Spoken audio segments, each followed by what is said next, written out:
Mumbai, January 11, 1982. The city was moving as it always did. Local trains were overflowing, street vendors filled the roads with noise, and thousands of college students walked towards their afternoon classes. But near Ambedkar College in Wadala, something unusual was happening. Police officers had quietly surrounded the campus, some were disguised as students, others posed as professors carrying textbooks with loaded revolvers hidden inside. They weren't waiting for a terrorist, they weren't hunting an international smuggler. They were waiting for one man, a college graduate, who had become Mumbai's most wanted gangster. At around 1:30 in the afternoon, a black and yellow taxi pulled up outside the college. A young man stepped out, calm, confident, observant. For a brief second, he looked around, almost as if he sensed something was wrong. Then, gunshots shattered the silence. Within moments, the man lay bleeding on the road. His name was Manya Surve. Police claimed he had reached for his revolver, forcing officers to fire in self-defense. But many questioned whether he would have been arrested instead. That single encounter would become one of Mumbai's most controversial police operations and mark the beginning of India's encounter era. Yet the most fascinating part of this story isn't how Manya Surve died. It's how an educated young graduate transformed into one of the most feared criminals Mumbai had ever seen. And to understand that transformation, we have to go back to where it all began.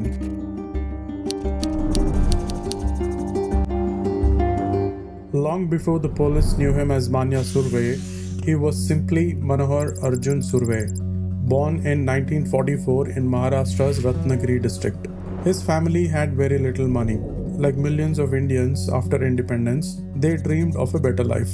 In the early 1950s, the family moved to Mumbai, hoping the growing city would offer new opportunities. Instead, they found themselves living in a cramped chawl near Efflestone Road, where every rupee mattered.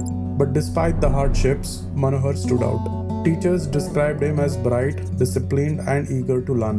He loved reading. He performed well in school. While many boys his age struggled to continue their education, Manohar earned admission to Kirti College in Dadar, an achievement that was rare for someone from a working class family at that time. He graduated with impressive marks and spoke fluent English. Everything suggested he was on the path towards a respectable career. But inside his own home, a very different story was unfolding. His elder stepbrother, Bhargav Surve, had chosen another path. Frustrated by poverty, Bhargav drifted into Mumbai's criminal world and slowly built a reputation as a local gangster. Two brothers raised under the same roof, one believed education was the way forward, the other believed power came through fear. Neither of them knew their lives were about to collide in a way that would change Mumbai's underworld forever.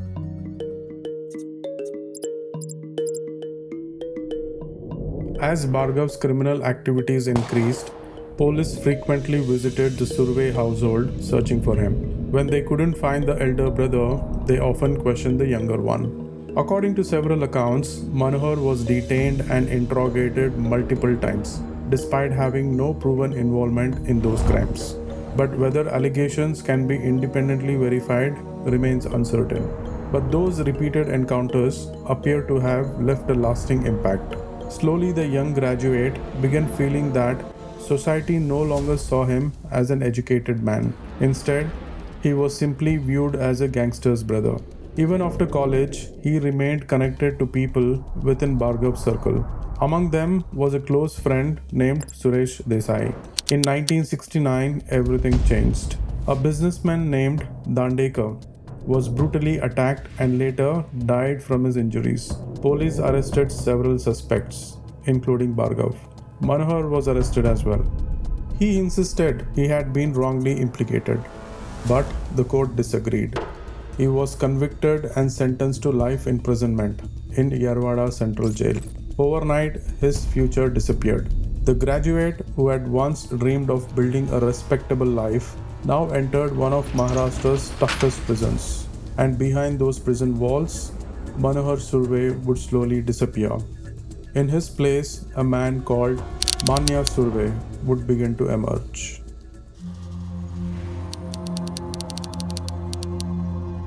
Yerwada Central Jail was never just a prison. It was a university for criminals. Inside its walls were murderers, smugglers, robbers, and contract killers. Every inmate had a story. Every story carried lessons. For most people, prison ends a criminal career. For Manohar Surve, it began one. During the first few months, he struggled to accept his fate. The college graduate who once dreamed of a respectable life now shared cells with some of Maharashtra's most dangerous men. But instead of isolating himself, he watched. He listened, he learned. He studied how gangs operated, how robberies were planned, how police investigations worked, and most importantly, why some criminals survived while others didn't. Among the inmates, he met Sheikh Munir, a man who would later become one of his closest allies. But prison offered something even more valuable: time. Time to think, time to read. According to several accounts, Manya became fascinated with crime novels by British author James Hadley Chase. These weren't just stories to him, they were manuals. He admired the planning behind every robbery, the psychology of deception, and the precision with which fictional criminals stayed one step ahead of the police. Somewhere inside those prison walls, his mindset changed forever. Crime was no longer about anger, it was strategy. If the world already saw him as a criminal, then he would become one on his own terms. But first, he had to escape.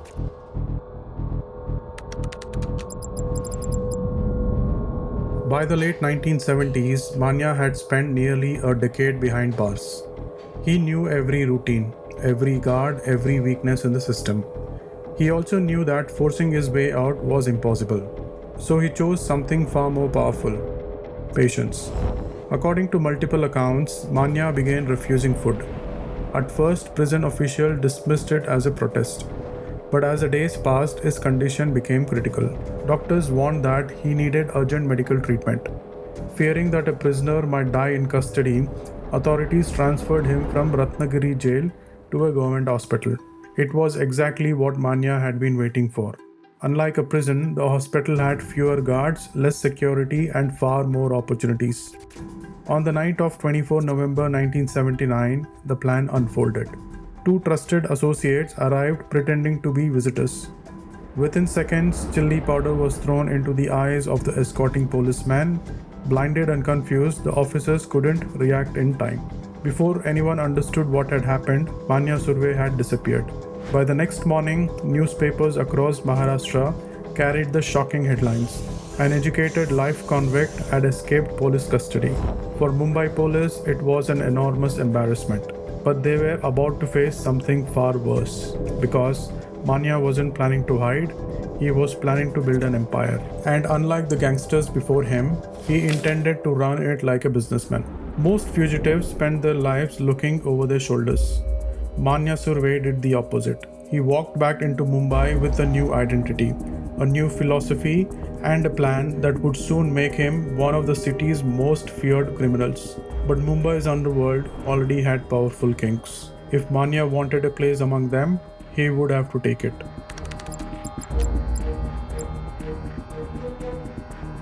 When Manya Surve returned to Mumbai, the city's underworld already had its rulers. Haji Mastan controlled the smuggling business. Varadarajan Mudaliar dominated liquor and transport rackets. Karim Lala remained one of the most influential Pathan leaders in the city. For most criminals, joining one of these powerful syndicates was the only way to survive. Manya had different plans. He wasn't interested in working for someone else. He wanted to build something of his own. Drawing on everything he had learned in prison, Manya assembled a small but disciplined gang. Among his closest associates was Sheikh Munir, along with several trusted operatives who each had clearly defined roles. Unlike many gangs of the time, Manya believed that crime wasn't about brute force. It was about preparation. Every target was studied, every escape route was planned, every police response was anticipated. According to police records and later accounts, his gang carried out a series of carefully planned robberies across Mumbai. Cash transport vehicles, business collections, and high-value targets were chosen with precision. One robbery became particularly famous. Investigators believed Manya had borrowed ideas from the crime novel he admired, adapting fictional techniques into real-life operations. The police weren't chasing an impulsive criminal anymore. They were chasing someone who planned every move like a chess player. Soon, newspapers gave him a new name, the Educated Don. He spoke fluent English, he was calm under pressure, and unlike many gangsters who relied on intimidation, Manya relied on intelligence. That combination made him far more dangerous. But success bought ambition. Robberies were no longer enough. The next chapter of his life would pull him into a conflict that would change Mumbai forever.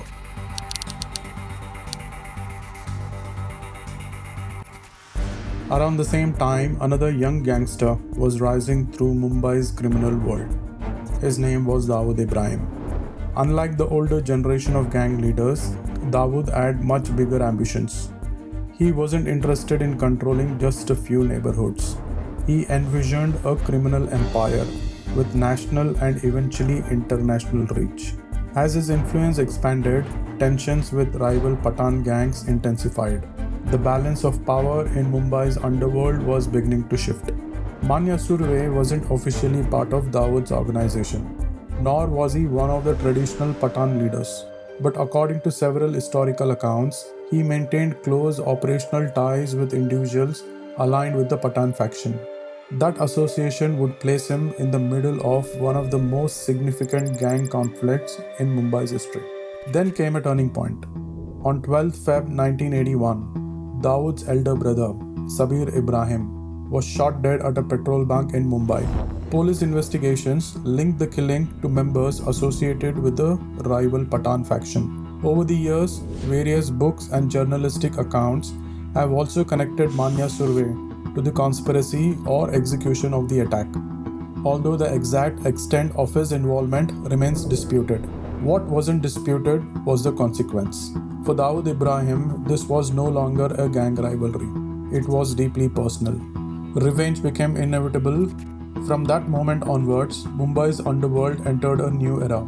Old alliances collapsed, mutual trust disappeared, every gangster began looking over his shoulder. And outside the underworld, the Mumbai Police faced growing public pressure. A convicted fugitive had escaped prison, gang violence was increasing, newspapers questioned whether law enforcement had lost control of the city. Inside crime branch headquarters, patience finally ran out.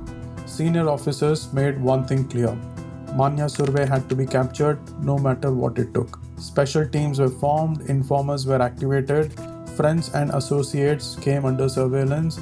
Every house was watched for nearly 2 years. However, the city's most wanted man stayed one step ahead. Every raid ended the same way. The police arrived, Manya was already gone. Some believed he had informers inside the system. Others believed he was simply too disciplined to make mistakes. But eventually, even the smartest fugitive ran out of luck. And Manya's final mistake would begin with someone he trusted.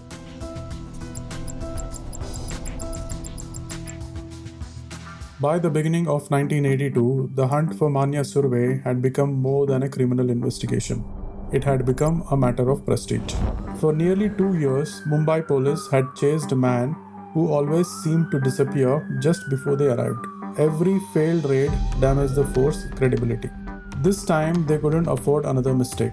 According to police accounts, investigators received intelligence that Manya planned to meet a woman close to him near Ambedkar College in Wadala on 11 January 1982. Crime branch officers immediately began planning what would become one of Mumbai's most famous police operations. There would be no sirens, no dramatic chase, only patience. Nearly 18 officers quietly surrounded the area. Some blended in and as college students, others posed as professors. Revolvers were hidden inside books. Every entrance and exit was carefully watched. Then, at around 1:30 in the afternoon, a black and yellow taxi pulled up. Manya Surve stepped out. For a brief moment, he scanned his surroundings. Years of living as a fugitive had sharpened his instincts. Perhaps he sensed something, perhaps he didn't. Within seconds, officers moved in. What happened next remains one of the most debated moments in Mumbai's policing history. According to the official police version, officers identified themselves and ordered Manya to surrender. They claimed he reached for his revolver, forcing them to open fire in self-defense. Multiple bullets struck him. He collapsed on the road. But almost immediately, questions began to surface. Some journalists, lawyers, and later commentators argued that Manya may never have been given a realistic opportunity to surrender. Others questioned whether lethal force had been necessary at all. Even decades later, those questions continue to divide opinion. What is beyond dispute is that Manya Surve died that afternoon at just 37 years old. The man who had once been a promising college graduate and later became Mumbai's most wanted gangster, was gone. But his death would leave a legacy far greater than his crimes. If you enjoy this documentary, don't forget to like the video, subscribe to the channel, and share your thoughts in the comments. Until next time, thank you for watching.